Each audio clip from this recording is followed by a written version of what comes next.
Andrea Trevisi, direttore artistico di Viva Voce, ritorna anche quest'anno il Festival della musica a cappella a Treviso, che diventa quindi capitale di questo genere. Intanto a che edizione siamo arrivati? Siamo arrivati alla 13ª edizione, 13º appuntamento e devo dire che siamo veramente soddisfatti, non vediamo l'ora di cominciare con una grande edizione.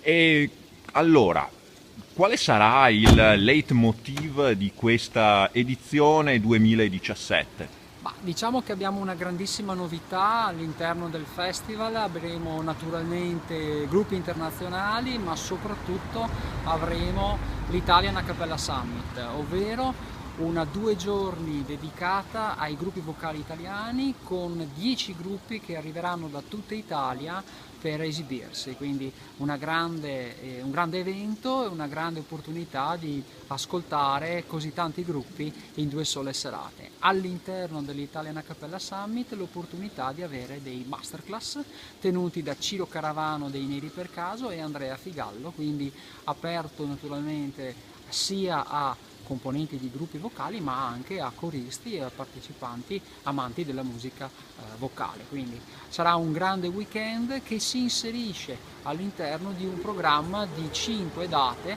che coprirà tutto il mese di novembre.